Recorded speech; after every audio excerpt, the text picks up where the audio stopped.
My name is Sonia Sexton. I'm 28 years old, and I am a sergeant in the United States Army. I've spent my entire life following orders, but I never imagined the cruelest one would come from my own mother. That night, the air in our Fayetteville kitchen was stretched tighter than a drumhead. I was exhausted after spending months draining my entire $10,000 in savings and using every precious day of my leave to organize my brother's wedding. When I calmly refused his final, absurd demand, my mother, Joyce, looked at me, her eyes as cold as ice. "Sonia," she said, her voice sharp enough to cut glass, "the greatest gift you can give your brother for his wedding is to disappear from this family forever." The entire room went silent. My father stared down into his mashed potatoes. My brother just smirked. In that moment, the daughter who had always craved their approval died. A soldier rose in her place. They had no idea they had just given me an order I would execute with absolute precision. Before I tell you my story, let me know where you're watching from, hit that like button, and subscribe if you believe loyalty should be a two-way street. This is the story of how I carried out their final order. The silence in our North Carolina home was a living thing. It was heavy and suffocating, clinging to the familiar scent of my mother's fried chicken and the buttery aroma of fresh-baked biscuits. It was the kind of silence that precedes an ambush. I sat at the dinner table, still in my Army combat uniform, the digital camouflage pattern feeling strangely out of place against the floral wallpaper. Bone-deep exhaustion had settled into my muscles after a long day on base, but this tension was something different. It was a battlefield of its own. My father, Jeffrey, scraped his fork against his plate with a sound that grated on my nerves. My mother, Joyce, sat perfectly still, a queen surveying her tense kingdom. And my brother, Brent, the golden child groom-to-be, finally broke the ceasefire. He dabbed his lips with a napkin, a gesture of pure, unearned arrogance. "So, just a few last-minute tweaks for tomorrow," he began, his tone casual, as if he were discussing the weather. Lindsay and I were thinking, the Prosecco feels a little cheap. We need to upgrade to Veuve Clicquot. And that local DJ you booked? I found a guy in Atlanta who's way better. He can be here tomorrow afternoon.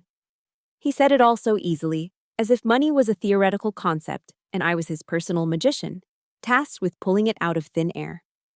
I took a slow, deliberate breath, trying to anchor myself. "Brent," I said, keeping my voice level and calm. "We can't.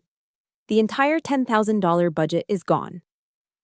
I looked around the table, hoping for a flicker of understanding. That money was my hazard pay from my last deployment in Afghanistan. It's all been spent. The vendors are paid. There's nothing left. I added, falling back on the language that made sense to me. The resources are expended. That last phrase, a simple statement of fact in my world, was the spark that lit the fuse. Brent let out a short, mocking laugh. "There's that military talk again," he sneered, leaning back in his chair. "Real life doesn't run on your little budgets, Sergeant." He said my rank like it was an insult, a dirty word. My mother seized the opening instantly. Her support for him was reflexive, absolute. "You're being so selfish, Sonia." Her voice, once a source of comfort, was now a weapon aimed directly at me. "This is the most important day of your brother's life, and you're nickel and diming him over champagne? Don't ruin this for him," my father mumbled into his plate, his allegiance, as always, following the path of least resistance. I felt the familiar heat of frustration rise in my chest, but I pushed it down. "It's not about being selfish," I tried to explain, my voice strained. "It's my life savings. I gave everything I had to make this wedding happen." But they weren't listening. They never listened. They didn't see the 16-hour days I'd spent on the phone with caterers and florists. They didn't see the weekends I'd given up, the leave I'd burned through. They didn't see me, their daughter, their sister. They saw a resource, a logistics officer for their grand plans. And now, that resource was depleted, and they were angry. The feeling of being surrounded, of being flanked by the very people who were supposed to be my platoon, made it hard to breathe. The air in the room felt thin, stolen from my lungs. I held my ground. I had to. It was the only thing I had left. "The answer is no," I said, my voice quiet but firm. There is no more money. That's when my mother delivered the killing blow. She stood up. The movement was slow, deliberate, drawing all the focus in the room. She pointed a finger at me, her nail a perfect, polished red spear, and then she spoke the words that would detonate my world. Sonia, she said, her voice devoid of all warmth, a chilling, hollow sound. The greatest wedding gift you can give your brother is to disappear from this family. Forever. The words hung in the air, each one a piece of shrapnel embedding itself in my heart. I looked around the table, desperately searching for an ally, for someone to say, "That's enough." Nothing. My father became intensely focused on mashing his potatoes, swirling them into a perfect, cowardly peak. Lindsay, Brent's fiancée, suddenly found her manicure fascinating, studying her nails as if they held the answers to the universe. And Brent. Brent looked pleased. A small, smug smirk played on his lips. He had won. In that deafening silence, the cold, hard truth hit me with the force of a physical impact. I wasn't family. I was a function, a tool, a convenience. And now that I was no longer useful, I was being discarded. But then, something strange happened. The part of me that was a daughter. The part that had spent a lifetime desperately trying to earn their love, their approval, shattered. It crumbled into dust, and from the wreckage, something else took control. The soldier. My training, drilled into me through years of discipline and hardship, took over. My posture corrected itself. My spine straightened. My shoulders went back. I rose from my chair, my movements fluid and precise. I met my mother's icy gaze, and I gave her the only response a soldier gives to a direct order. "Roger that." The words were crisp, clear, and utterly devoid of emotion. A single tear might have given them satisfaction. A scream would have been a victory. But this calm, cold acceptance, it stunned them into silence. Their faces, a moment ago so full of righteous fury and contempt, were now masks of confusion. I didn't give them time to recover. Without another word, I picked up my wallet and my keys from the counter. I turned my back on them and walked to the front door. I didn't look back. I didn't hesitate. Each step was measured, deliberate. My hand closed around the doorknob, turned it, and I stepped out into the cool Fayetteville night. When the front door slammed shut, the sound wasn't one of anger. It was a sound of finality, the end of a chapter, the closing of a book. And as I stood there on the porch, the echoes of my old life fading behind me, I didn't hear my own sobs. I only heard a single question echoing in the void. How did it ever come to this? I don't know how long I sat there, parked down the street from the house that was no longer my home, the engine of my old Ford F-150 ticking softly as it cooled. The darkness outside was absolute, a thick southern night that swallowed the glow of the streetlights. I stared at my own reflection in the rearview mirror, a face etched with a fatigue that had nothing to do with my job. The hard lines of a soldier's discipline were there, yes, but beneath them, the question from the porch still echoed. How did it ever come to this? And the answer came not in a single thought, but in a flood of ghosts. The reflection in the mirror blurred, the face of the 28-year-old sergeant dissolving into a much younger, more hopeful version of myself. The mirror became a window, and through it I saw an 18-year-old girl standing ramrod straight on a parade ground, waiting for a word of praise that would never arrive. It was 10 years ago, under the blistering sun of Fort Jackson, South Carolina. The air was thick with the smell of freshly cut grass and the nervous pride of thousands of new soldiers. It was basic training graduation day. For 9 weeks, I had been broken down and rebuilt. I had pushed my body and mind past limits I never knew existed. And standing there, in my freshly pressed dress uniform, the weight of the rifle on my shoulder, feeling like a part of me, I had never been more proud. I scanned the crowded bleachers, my eyes searching for them for the 3 faces that mattered most. Weeks before, I'd sent them a letter, carefully explaining what this day meant, not just to me, but in the culture of the military. It was a rite of passage, a transformation. But the rows of smiling, tearful families blurred together, and none of them were mine. That night, clutching the payphone receiver in the barracks, I finally got through. The line was crackly, and in the background, I could hear laughter and the clinking of glasses. My mother's voice was bright, distracted. "Oh, honey, I'm so sorry we couldn't make it," she'd said, the apology sounding like an afterthought. "Brent had a big mock trial tournament at his law school today. We all had to be there to support him. You understand, it's for his real career." His real career. The words hit me harder than any drill sergeant's tirade.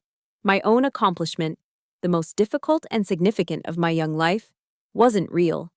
It was a sideshow, easily dismissed for a practice run of my brother's future glory. That night, lying in my bunk, surrounded by celebrating soldiers and their families, I felt a deep, profound loneliness settle into my bones. It was the first major scar on a map that would soon become crowded. The memories kept coming. 2 years later, I received my first enlistment bonus, a check that felt like a fortune. Back home, my parents were struggling with a leaky roof they couldn't afford to fix. Without a second thought, I sent nearly half the money home. I pictured their relief, maybe even a proud phone call. But the call never came. They took the money, and the roof was fixed. A few weeks after, home on leave, I was in the kitchen getting a glass of water when I overheard my father talking to our neighbor over the backyard fence. "Yeah, the roof's all set now," he said with a casual wave of his hand. "Sonia sent some of that army money home. The government pays them for all sorts of things, you know." Army money. He said it as if it were a lottery winning, a government handout that required no effort, no risk.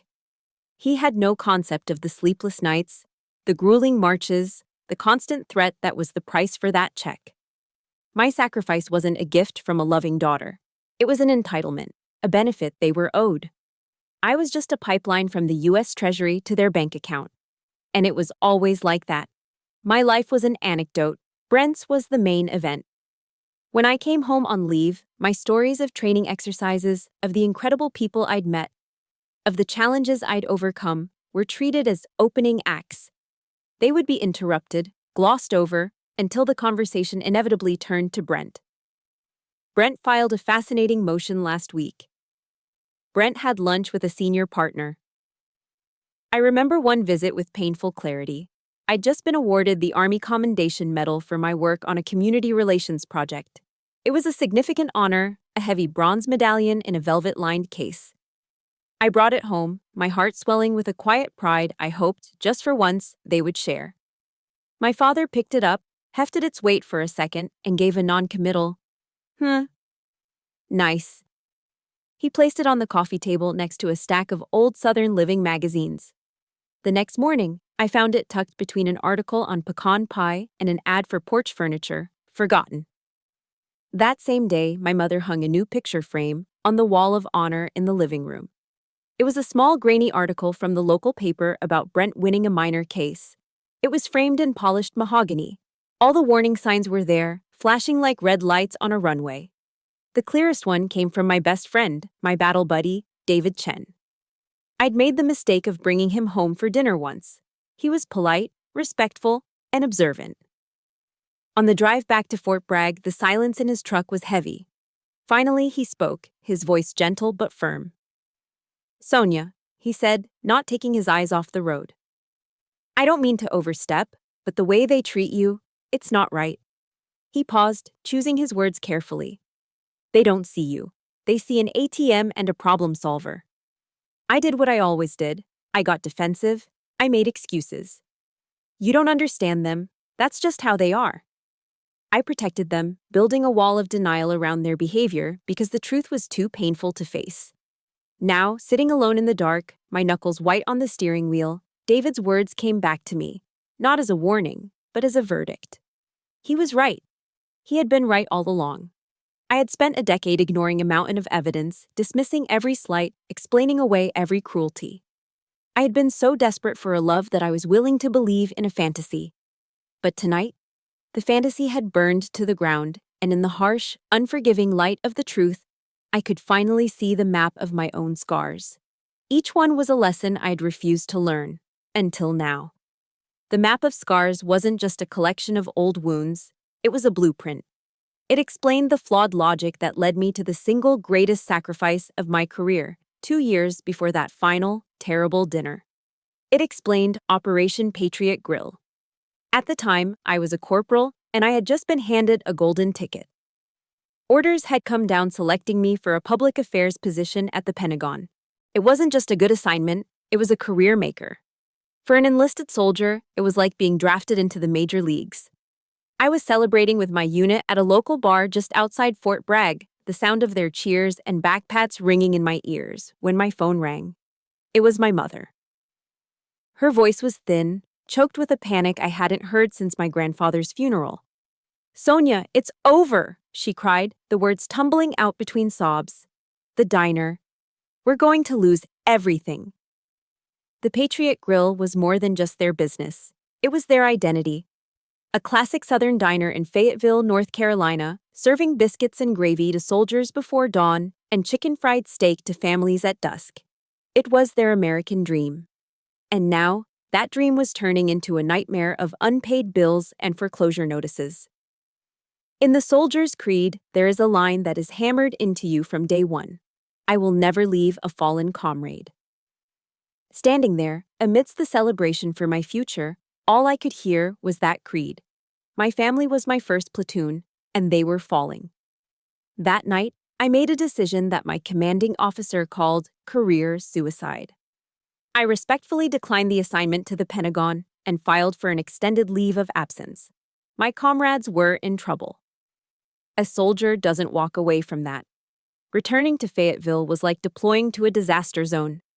The diner was bleeding money, morale was at zero, and my parents were paralyzed by despair. So I did the only thing I knew how. I treated it like a military campaign. I became the commanding officer of Operation Patriot Grill. The first few weeks were a brutal reconnaissance mission. I learned the books, the suppliers, the staff, the inventory. Then came the operational phase. My days started at 4 a.m. and ended long after midnight. I was the first one in and the last one out. I was on my feet for 18 hours a day, a constant cycle of mopping greasy floors, negotiating with angry vendors, flipping burgers on the grill during the lunch rush, and scrubbing pots until my hands were raw. The fatigue was immense, a physical weight that settled deep in my bones, but the mission drove me forward. I redesigned the entire strategy. The menu was revamped to appeal directly to my fellow soldiers from Fort Bragg. I added the Reveille Scramble, a massive plate of eggs, bacon, sausage, and potatoes, designed for someone about to go on a 10-mile run. I used my network, my friendships, my connections in the military community. I passed out flyers on base. I offered discounts to different units. Slowly, the Patriot Grill became an unofficial hub, a place where soldiers could get a solid, comforting meal that tasted like home. I poured every ounce of my discipline, my sweat, and even my tears into the cracked linoleum floors of that place. I was defending an outpost, and I refused to let it fall. And after 6 grueling months, the battle was won. The diner wasn't just surviving, it was thriving. The debts were paid off. The dining room was packed every night. We were in the black, more profitable than ever before. I had done it. I had completed the mission. A profound sense of pride washed over me. I had stared down an impossible situation, and, through sheer force of will, I had won. I returned to my unit at Fort Bragg, my body aching but my spirit soaring. I waited for the phone call, the celebratory dinner, the simple, heartfelt, "thank you." But my phone remained silent. Days turned into weeks. The silence was confusing at first, then unsettling. Finally, after nearly a month, an email from my mother appeared in my inbox. The subject line was curt: "Family meeting." The email said it was time to discuss the future of the diner. A flicker of hope ignited in my chest. This was it. This was the moment they would finally acknowledge what I had done. I walked into that meeting feeling like a soldier returning from a successful campaign, ready to be decorated. But there was no ceremony. There were no words of gratitude. Instead, my parents sat at the head of the table, my brother Brent beside them, looking impossibly smug. My mother cleared her throat and made the announcement. They had decided, she said, to turn over the full-time management of the Patriot grill to Brent. The reason? Brent's a lawyer, she stated, as if it were the most obvious thing in the world. He has a real head for business. The words implied that my 6 months of blood and sweat, my strategic planning, my successful turnaround of a failing enterprise were nothing more than manual labor. Brent, who hadn't so much as wiped down a counter during the entire crisis, just smiled. He leaned over, patted me condescendingly on the shoulder, and delivered the line that vaporized any remaining hope I had. Good job on the support mission, sis. Support mission? The words echoed in my head. I was in support. I was the commander. I was the strategist. I was the infantry on the front lines. In that single devastating moment, I understood the bitter truth. I could win every war for them, but I would never, ever be given a seat at the victor's table. If you have ever poured your heart and soul into something for your family, only to have it completely dismissed, support this story with a like and comment with the word invisible if you know what that feels like. That night, I didn't sleep. The pain was still there, a dull, heavy ache in my chest. But something else was rising through it, a cold, clear resolve. My mother had given me an order. My family had ratified it with their silence. A soldier follows orders. So the next morning, I woke up not with sadness, but with a mission list. Operation Liberate Sonia had begun. First objective, asset recovery. My command post was a sticky booth at a Waffle House at 0500 hours. The air, thick with the smell of sizzling bacon and burnt coffee, felt charged with energy. In front of me, on the Formica tabletop, was a black coffee, a pen, and a small tactical notebook. Instead of drowning in sorrow, I had spent the pre-dawn hours planning my counteroffensive. The page was a grid of names and numbers, a list of targets. Each line item was a financial tie I had established for my brother's wedding, and each one was about to be severed. It was a raid, planned with military precision. I took a sip of the bitter coffee, the heat spreading through me, mirroring the icy determination solidifying in my veins. First target, the catering company. The most expensive, the linchpin of the entire event. I took a deep breath, the kind you take before stepping out of the wire, and dialed. A cheerful woman's voice answered immediately. Good morning, Divine Dining. This is Brenda. Good morning, Brenda. This is Sergeant Sonia Sexton. Recognition dawned in her voice.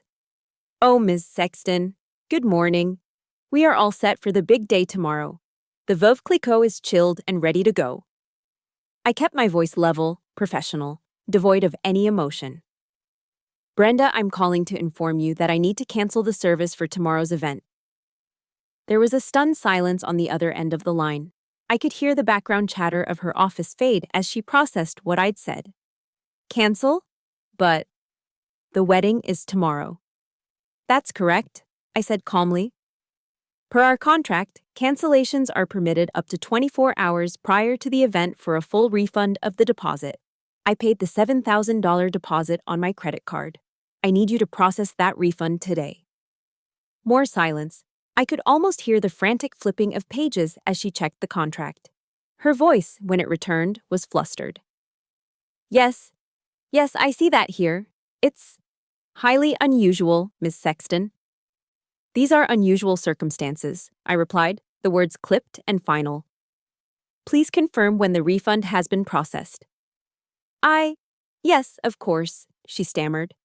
I'll take care of it right now. The call ended.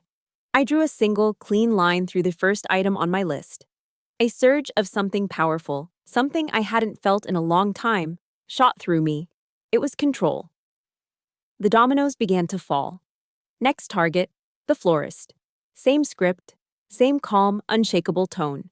The owner protested, talking about the imported roses already in his cooler. I referred him to the cancellation clause in his contract. The refund was processed. I drew another line in my notebook. Next, the live band from Atlanta. They were angrier, more belligerent. I didn't argue. I simply stated the facts of our agreement. They threatened a cancellation fee. I informed them I would dispute it with my credit card company, citing the contract they had signed. They backed down. Another line. the venue decorator, the limousine service. One by one, I dismantled the wedding I'd single-handedly funded. Each call was a precise, surgical strike. I was polite, I was firm, I was immovable. I was a United States Army sergeant executing a mission. There were no obstacles, there were only targets to be neutralized. By 0800 hours, as the morning sun streamed through the greasy windows of the Waffle House, my mission was complete. I checked my banking app. A series of deposits had appeared, one after another. In total, $9,500 had been returned to my account. I stared at the number on the screen. It wasn't just money. It was my deployment pay from Afghanistan. It was my freedom. It was justice, delivered not by a court, but by a series of quiet, early morning phone calls. At approximately over 900 hours, the storm broke. My phone, which had been silent, erupted. The first call was from Brent. I let it go to voicemail. His message was frantic, his voice cracking with panic. "Sonia, what the hell is going on? The caterer just called me. They said you canceled everything. Call me back, now." I looked at his name on the screen, a flicker of a smile touching my lips, and I silenced the ringer. Then came the texts, a barrage of them. Then the voicemails from my mother, a symphony of escalating hysteria. The first one was pure rage. "Sonia Marie Sexton, you call me this instant. You are ruining this family." The next one was laced with desperate pleading. "Please, honey, what is happening? Why would you do this to your brother?" But the words had lost their power. They were no longer bullets that could pierce my heart. They were just noise, static from a communications channel I had already permanently shut down. I didn't answer. I didn't reply. I just watched the screen light up again and again, a distant signal fire from an enemy I'd already left behind. They had given me my final order. I was just carrying it out. I was disappearing. They wanted me to disappear. Fine. But I wasn't going to vanish into thin air. I was going to execute a strategic redeployment. I was going to a place where a soldier is respected. In the days following my counteroffensive, my family didn't give up. They simply shifted tactics. They launched an information warfare campaign on the one battlefield I had no interest in defending: Facebook. My brother, Brent, fired the first shot. He wrote a long, tragically self-serving post, painting himself as the heartbroken victim of a jealous, unstable little sister. He spoke of his special day being deliberately sabotaged by my erratic behavior. He never mentioned the $10,000, of course. He just crafted a narrative that made him the golden child once more, now unfairly persecuted. The reinforcements arrived quickly. My aunts and uncles, cousins I hadn't spoken to in years, all flooded the comments section with their support. Poor Joyce and Jeffrey, to have to endure such a difficult child. "We're praying for you, Brent." Some people just can't stand to see others happy. I sat on the floor of my barracks room, scrolling through the digital assassination. Each comment was a small sting, a pinprick of the old pain. They were trying to control the narrative, to isolate me, to make me the villain in the small echo chamber of our hometown. For a moment, the old Sonia, the girl desperate for approval, wanted to fight back. She wanted to type out a furious rebuttal, listing every sacrifice, every slight, every dollar. But the soldier in me took over. She recognized a losing battle. This was their territory, their war. Engaging would only lead to a protracted, messy conflict with no clear victory. My war was bigger. My mission was my own life. I felt a strange sense of clarity as I closed the app. I would not engage. My silence would be my answer. There was, however, one final piece of logistical cleanup. Before I could truly redeploy, I had to cut the last financial supply line. I drove my old Ford F-150 to the local Fayetteville bank, the same one where my family had their accounts. I walked in, my back straight, my uniform crisp, and sat down with a personal banker. I explained that several years prior, I had made a formal, documented investment of $5,000 into the startup capital for the Patriot grill. I now wished to withdraw that investment, as was my right according to the agreement we had all signed. The banker, a man who had known my family for years, looked at me with pity in his eyes. He knew the whispers, the gossip. But business was business. The paperwork was in order. He made the call, and a few minutes later, handed me a cashier's check. As I walked out of that bank, the check heavy in my hand, I felt no guilt. It wasn't an act of revenge, it was an act of self-preservation. I was severing the final anchor that tied me to their sinking ship. Back on base, I walked directly to the S1, the personnel office. A quote I had once read from General George S. Patton echoed in my mind. Never tell people how to do things. Tell them what to do, and they will surprise you with their ingenuity. The old Sonia had always waited to be told what to do. The new Sonia was telling herself. The mission was to survive and thrive, and for that, I needed new ground. I had already done the research. There was an open requisition for a public affairs NCO at Fort Carson, Colorado. It was a perfect fit for my skills, a challenging assignment in a place I had never been. I drafted a formal request for a permanent change of station, a PCS in Army terms. In it, I didn't mention my family. I focused on my accomplishments, my desire for new challenges, and my commitment to the Army. I highlighted how a new environment would broaden my experience and make me a better leader. My commanding officer reviewed the request. He was a good man who had seen my dedication firsthand for years. He'd also seen the toll my family took on me. He looked up from the papers, his expression serious.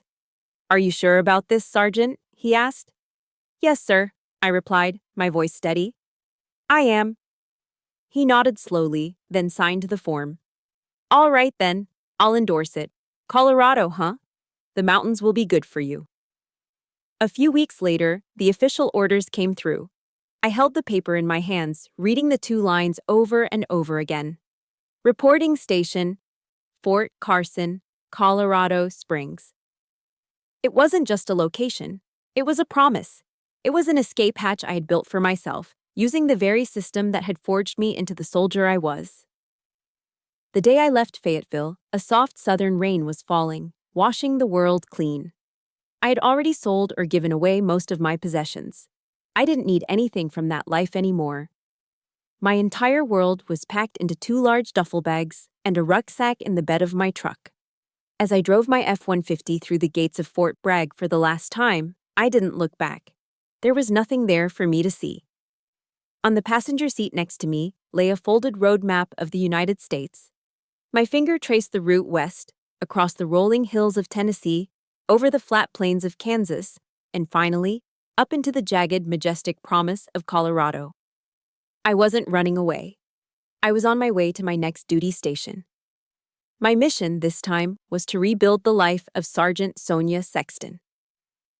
In Fayetteville, I'd always felt suffocated. The sky seemed to hang low and heavy, thick with humidity and unspoken resentments. But here, arriving in Colorado Springs with the Rocky Mountains standing guard on the horizon, I took my first full, deep breath in years. The sky here was vast and brilliant blue. For the first time, I felt like I had room to breathe. That feeling extended to my new post at Fort Carson. The moment I reported for duty, I felt a seismic shift. This wasn't the good old boy network of a small southern town. This was a professional, highly organized unit. My new commanding officer, a sharp, no-nonsense female major, greeted me by reviewing my service record, not by asking who my family was.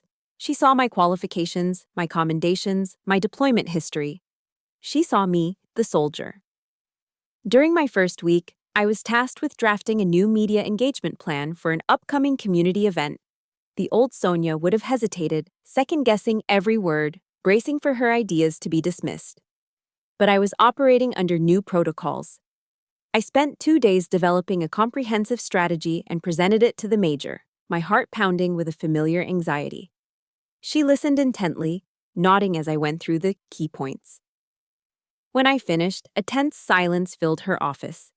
I prepared for the inevitable but, the suggestion that a more senior NCO should take the lead. Instead, she looked me straight in the eye and said, "This is an excellent plan, Sergeant. Well thought out and actionable. Run with it." Just like that, No argument, no condescension, just respect for my competence. I walked out of her office feeling an inch taller. It was such a simple thing, being heard, being valued, but it felt like a foreign language I was finally beginning to understand. The healing continued outside the base gates. One Saturday afternoon, exploring the area, I stumbled upon a small independent coffee shop tucked away in a strip mall called The Grindstone. The moment I walked in, I knew I was among my own. The air smelled of dark roast coffee and old leather, and the walls were covered in military memorabilia. Behind the counter was a big man with a kind smile and a magnificent silver beard. He wore a retired first sergeant's insignia on his worn flannel shirt.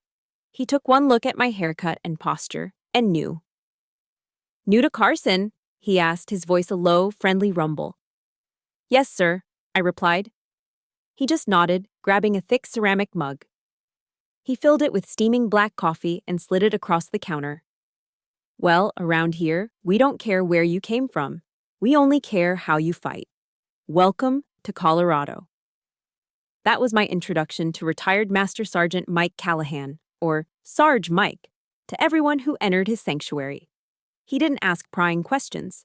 He didn't need my life story. He just provided good coffee and a safe place to land. The Grindstone became my haven, a place where I could just sit and be, without judgment, without expectation. Sarge Mike was the one who pushed me to explore the real Colorado. "The Army can heal a lot of things, Sexton," he told me one day, "but the mountains can heal the rest." So I started hiking. My first solo trip was to Garden of the Gods. Standing among those colossal ancient red rock formations, I felt infinitesimally small. And for the first time, that felt like a good thing. The silent, towering stones had witnessed millennia. My family drama, my personal pain, suddenly seemed insignificant in the face of such timeless grandeur. I hiked the trails of Cheyenne Mountain, pushing my body up steep inclines, the burn in my lungs feeling like a purification. I would stand at the summit, the whole of Colorado Springs spread out below me, and just breathe the crisp, clean mountain air, feeling it cleanse the last toxic remnants of North Carolina from my soul. One evening, my phone rang. It was a number I still recognized. My old battle buddy, David Chen. His voice was hesitant. He was calling with news. "Sonia, I don't know how to tell you this," he started, "but the Patriot grill went under." I listened, my own voice quiet as he filled in the details. Without my planning and without my final $5,000 investment, Brent had run it into the ground in less than 3 months. The business was gone. My parents had been forced to sell their house to cover the debts. Brent's fiancée, Lindsay, had called off the wedding and left him. The Sexton empire, built on my silent sacrifices, had crumbled into dust. As David spoke, I waited for the feeling I thought I was supposed to have, a triumphant surge of satisfaction, of schadenfreude. But it never came. There was no joy, no, "I told you so." There was only a profound, hollow emptiness, a quiet finality. It was truly over. I thanked David for letting me know and ended the call. I walked to my small apartment window and looked out at the silhouette of the Rocky Mountains against the twilight sky. And the only emotion I felt was an overwhelming wave of gratitude. Gratitude that I was here, 1,000 miles away from the wreckage. Gratitude that I had been brave enough to obey it in my own way. Sarge Mike's words from that first day kept echoing in my mind. In the Army, we don't leave a comrade behind. For years, I had misapplied that sacred oath to my family, believing it was a blind duty. But sitting in the quiet comfort of the Grindstone, watching this retired Master Sergeant treat every soldier who walked through his door with gruff, unwavering respect, I finally understood. It wasn't a blind duty. It was a choice. It was about choosing who was worthy of your loyalty. Sarge Mike became more than just a coffee slinger. He became the mentor I never had. He had a way of listening that made you feel seen. I'd find myself talking, the stories of my past spilling out in disjointed fragments, and he would just nod, his gaze never leaving mine. He never judged. He never offered easy platitudes. Instead, he shared pieces of his own life. He told me about firefights in Fallujah, about the suffocating dust and the constant thrumming fear.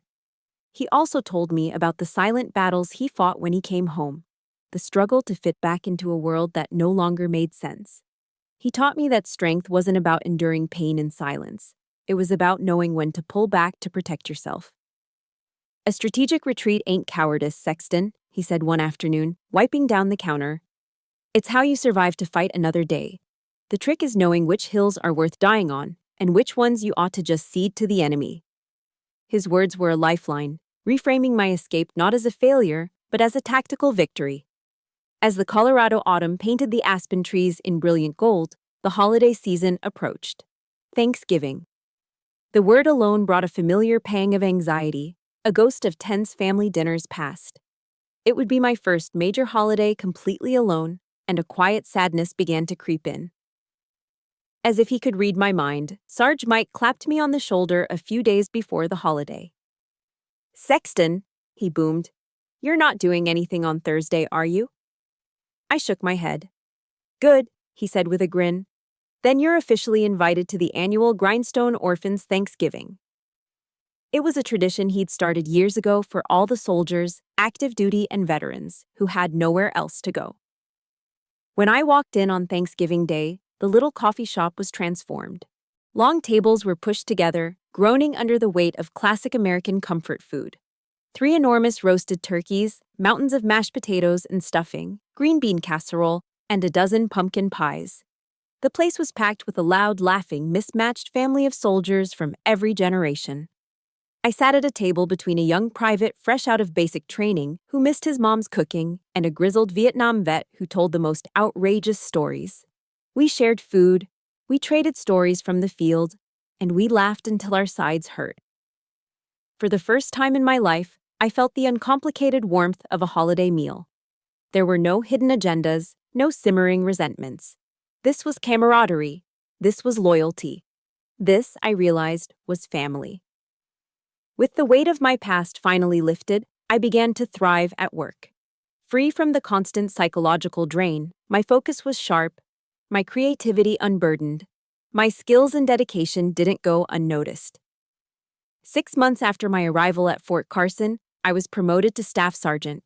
It was a huge achievement, a testament to the new life I was building. The first person I told was Sarge Mike. When I walked into the grindstone wearing my new rank, he took one look, and his face broke into a huge grin. He came out from behind the counter and enveloped me in a bear hug that lifted me off the floor. "I knew you had it in you," he said, his voice thick with emotion as he set me down. "I'm so damn proud of you, Sergeant." Those 5 words, "I'm so damn proud of you," hit me with the force of a physical blow. They were the words I'd craved my entire life, the validation I had performed endless feats to earn. And here they were, given freely and sincerely by a man who owed me nothing. His pride meant more than every hollow, conditional compliment my family had ever given me combined. That evening, long after the last customer had left, I stayed behind to help him clean up. In the quiet of the empty coffee shop, surrounded by the ghosts of soldiers past, I finally told him everything. I told him about the Pentagon, the diner, the wedding. And for the first time, I told another human being the exact words my mother had said to me. As I spoke, the tears I had suppressed for so long finally broke free. They weren't loud, hysterical sobs, but a silent, steady stream that traced paths down my cheeks. I couldn't stop them. Sarge Mike didn't say a word. He just pulled up a stool, sat next to me, and placed a heavy, comforting hand on my shoulder, letting me cry it all out. When the tears finally subsided, he looked at me, his eyes full of a fierce, protective light. "They gave you a wrongful order, Sexton," he said, his voice a low growl. "But you executed it in the right way. You chose your own life. That's the bravest thing a soldier can do." His words were absolution. They were the validation I didn't even know I was searching for. He saw my retreat not as weakness, but as the ultimate act of courage. If you have ever found a Sarge Mike in your life, a mentor, a friend, a chosen family member who saw your worth when you couldn't, Support this story with a like and comment with their first name or just the word family. Because sometimes the family you build is the one that truly saves you. Healing, I've learned, is not a straight line. It's a series of forward skirmishes, punctuated by the occasional, unexpected ambush from the past. My ambush arrived on a Tuesday, nearly a year after I had redeployed to Colorado. It came in a plain, cream-colored envelope delivered to my unit's mailroom. I saw it from across the room, and my blood ran cold. The handwriting was my mother's, elegant, looping cursive that I had known my entire life. My heart hammered against my ribs. After a year of blissful radio silence, the enemy had re-established contact. I took the letter, my fingers numb. It felt heavier than it should, weighted with a year of unspoken words and unresolved history. I carried it back to my apartment and placed it on my small kitchen table. And there it sat. For 2 whole days, I didn't touch it. I'd walk by, my eyes drawn to it against my will. It was a ghost from another life, a silent paper phantom threatening the hard-won peace I had built in the shadow of the Rockies. The letter sat on my table like an unexploded mine. I knew it was a trap inside. The only question was I strong enough not to step on it? On the 3rd day, I couldn't stand it anymore. With a deep breath, I slit the envelope open. The letter inside was a masterpiece of emotional manipulation, a calculated psychological operation designed to breach all my defenses. It did not begin with an apology. Of course not. An apology would have been an admission of wrongdoing, something my mother, Joyce, was incapable of. Instead, it began with a carefully crafted bombshell. She wrote that she had recently been diagnosed with a serious heart condition. The details were vague, just enough to inspire fear without providing any verifiable facts. She wrote that my father was devastated, barely able to function. That Brent was lost without his family's support system intact. Then came the second wave of the assault. Nostalgia. She filled the next paragraph with sweet, syrupy memories of my childhood. The time she taught me to ride a bike. The lullabies she used to sing. They were curated, carefully selected memories, polished to a perfect shine, designed to remind me of a time when I had been her little girl. A time before I had become a disappointment. The final paragraph was the kill shot, aimed directly at the heart of the dutiful daughter she'd raised me to be. "The family needs you, Sonia," she wrote. "You were always the strong one. You are our only hope." The letter ended with the ultimate guilt trip, a line so perfectly cruel it could have been weaponized. "Don't let your mother die without seeing her daughter one last time."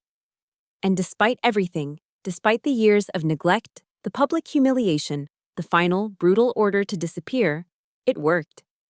A part of me, the small, hopeful girl who had spent her life craving their love, felt a sickening twist of guilt. What if she was telling the truth? What if her heart really was failing? What kind of monster would I be to ignore my dying mother's plea? I spent that night staring at the ceiling, my mind a war zone. Her words echoed in the darkness, pulling me back into the familiar, toxic whirlpool of doubt and obligation. The past was launching a powerful counterattack, and my defenses were starting to crumble. The next morning, after a sleepless night, I looked in the mirror. The woman staring back had dark circles under her eyes, her face etched with the old, familiar anxiety. I knew I couldn't face this alone. I folded the letter, put it in my pocket, and drove straight to the grindstone. Sarge Mike was behind the counter, as always, a comforting fixture in my new world. He took one look at my face, and his friendly expression hardened into one of concern. "Trouble?" he asked, his voice low. I didn't say a word. I just pulled the letter from my pocket and handed it to him. He took it, leaning against the counter, and read it carefully. His face was a mask of stone, completely unreadable. He read it once, then read it again, his eyes scanning the lines as if he were analyzing enemy intelligence. When he was done, he folded it precisely and placed it on the counter between us. He looked me straight in the eye, and with the calm, unwavering authority of a master sergeant, he said a single sentence that cut through all my emotional fog. "This is an ambush, Sergeant." He tapped the letter with a thick finger. "Look at the tactics. The intelligence is vague. a serious heart condition with no specifics. That's meant to create maximum fear with minimum facts. Then you have the appeal to past sentiment, trying to soften the target. And finally, the primary weapon, deploying guilt to make you feel solely responsible for the outcome. He leaned in a little closer, his voice dropping to a gravelly, serious tone. They haven't changed, Sonia. They've just changed their tactics. This isn't a peace treaty. It's a lure. Don't walk into their trap. His words were like a bucket of ice water, shocking my system back to clarity. He wasn't telling me what to feel. He was showing me what to see. He saw the letter not as a desperate plea from a loving mother, but as a calculated maneuver from a skilled emotional manipulator. He saw it for what it was. And now, so did I. I walked out of the grindstone and back into the bright Colorado sun, Sarge Mike's words echoing in my mind. This is an ambush. He was right. And for the first time, I saw it with the cold, hard clarity of a soldier, not the blurry, tear-filled eyes of a daughter. The emotional fog had lifted, and what remained was the stark, unchangeable truth of the battlefield. I had spent my entire life following their orders. Today, I would issue my first and most important order to myself. Live. Back in my apartment, a strange and profound sense of calm settled over me. There was no rage bubbling under my skin, no desire for a screaming, tearful confrontation over the phone. I realized that any emotional outburst was exactly what they expected, what they fed on. Engaging in their theater of chaos would be playing their game by their rules. My response had to be different. It had to be executed from a place of strength, not woundedness. It had to be precise, controlled, and final. It had to be an act of command. I sat down at my small desk, the place where I paid my bills and planned my weeks. Taped to the wall around it were the artifacts of my new life, my own personal wall of honor. There was a picture of my unit after a grueling field exercise, all of us grinning and covered in mud, a testament to shared hardship and genuine camaraderie. There was a goofy selfie Sarge Mike and I had taken behind the counter of the grindstone, both of us with coffee mustaches. And centered above it all was a breathtaking shot I'd taken from the summit of Pikes Peak, the world stretching out endlessly below, a vast expanse of possibility. These weren't just pictures.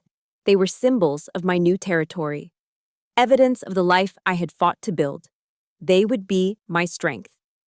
I took out a single sheet of plain, crisp white paper and a good, heavy pen. I wouldn't allow shaky hands or emotional scrawl to bleed into this. This was not a letter from a hurt daughter. This was a communique. It was a formal, final declaration. Forgiveness, I was learning, didn't mean reconciliation. It didn't mean you had to let people back into your life to hurt you again. Sometimes forgiveness was simply accepting that people are who they are, and then loving them enough to let them go, for your own sake. As a soldier, I'd been trained to be direct, to communicate with clarity and purpose, to eliminate all ambiguity from my reports.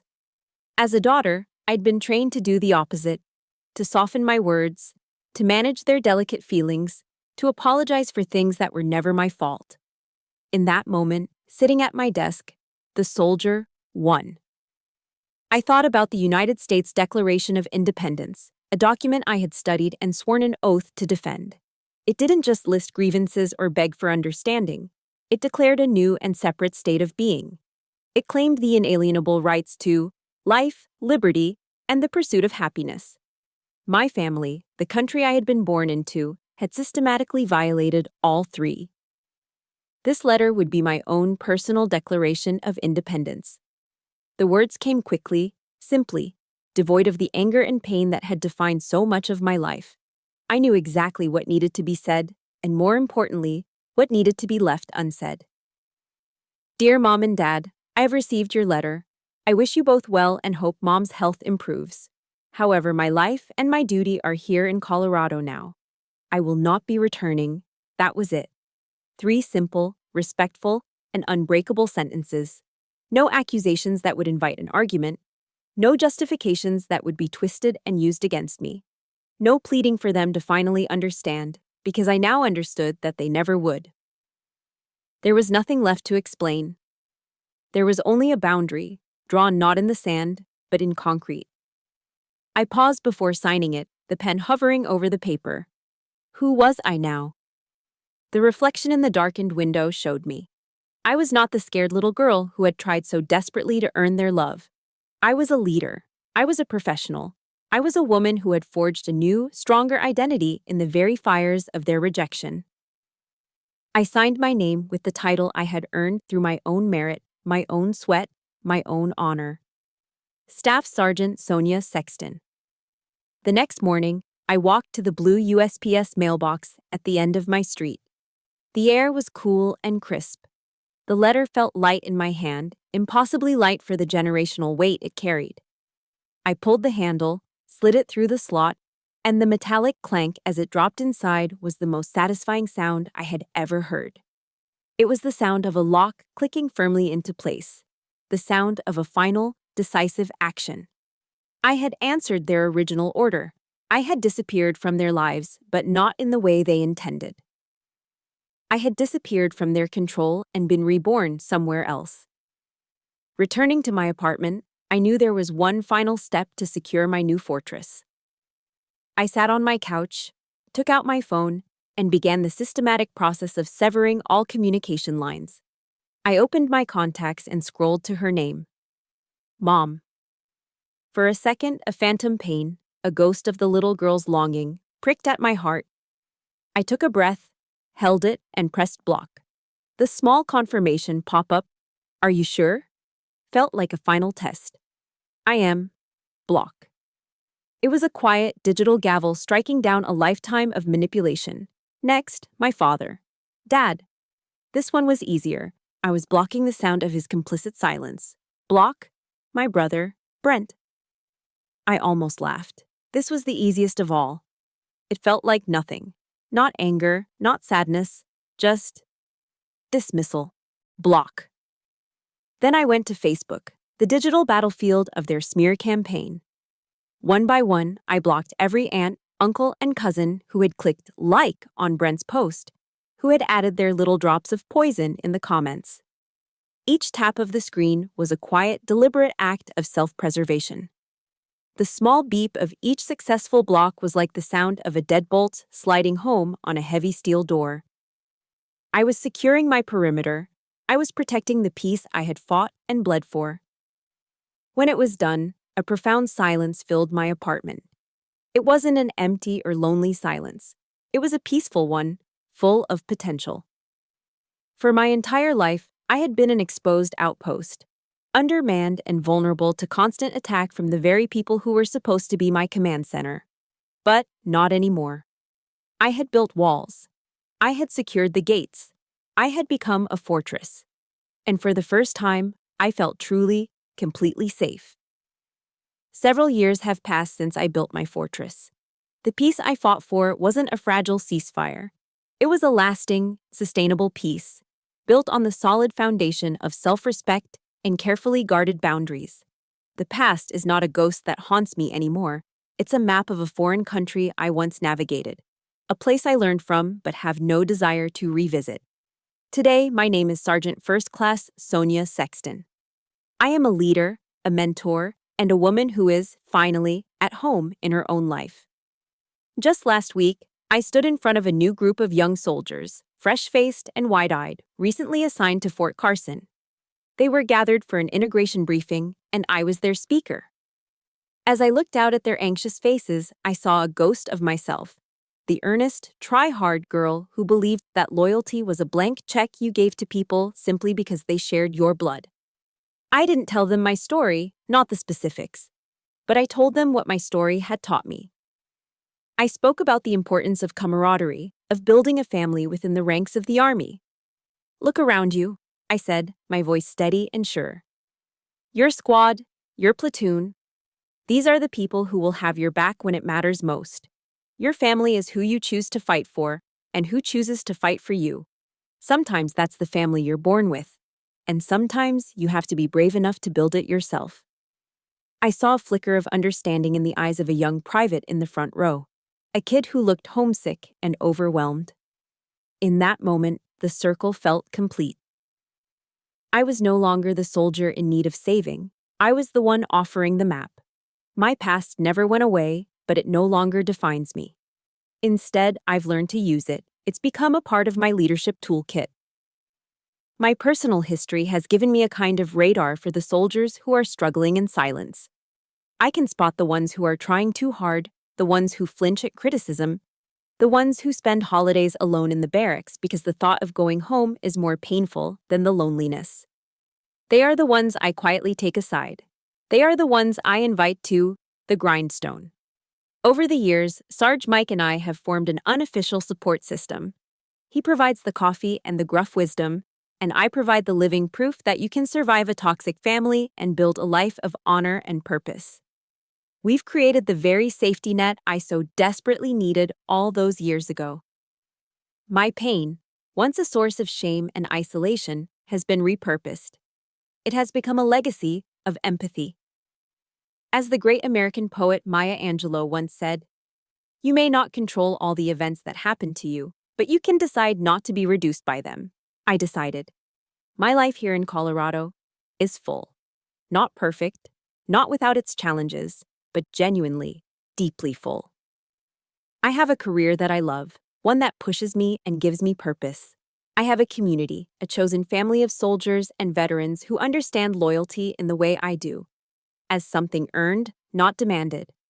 And I have a peace of mind that feels like a quiet, steady flame inside me. I still hike. Every chance I get, I drive my now very old, very loved F-150 to a trailhead and lose myself in the mountains. Every time I reach a summit, I find a quiet spot, look out over the vast, majestic landscape, and take a deep, grateful breath. I'm grateful for the pain that taught me my own strength. I'm grateful for the courage it took to walk away. I'm grateful for the life I have now, a life I didn't inherit, but one that I built, piece by piece, with my own two hands. I've learned that a true home isn't the house you were born in. It's the place where you are allowed to be, finally and fully, yourself. The story ends here, but my life goes on. It ends with this image, the one I return to, again and again. I am standing on the peak of a mountain, the sun setting over Colorado Springs, painting the sky in fiery strokes of orange and purple. The wind is cool and clean against my face, whipping through my hair. I close my eyes, and I listen. I no longer hear the critical, demanding voices from my past. They are gone, silenced not by anger, but by distance and time. All I hear is the sound of the wind rushing over the peaks and the strong, steady beat of my own heart. I spent a lifetime following orders, but the most important order, the one I follow every single day, is the one I finally gave to myself. Live a life worthy of the fight it took to claim it. Live with honor, with courage, and with integrity. Mission complete. Thank you for sharing this part of my journey with me. My story is just one, but I know the feelings behind it. The fight for respect, the search for peace, are shared by so many. This space is more than just a channel. It's a community for survivors, a place to remind each other that we are not invisible and that our strength is real. If my story resonated with you, please consider liking this video. And to hear more stories of resilience and to be part of this community, subscribe and join us. Leave one word in the comments that describes your own mission forward.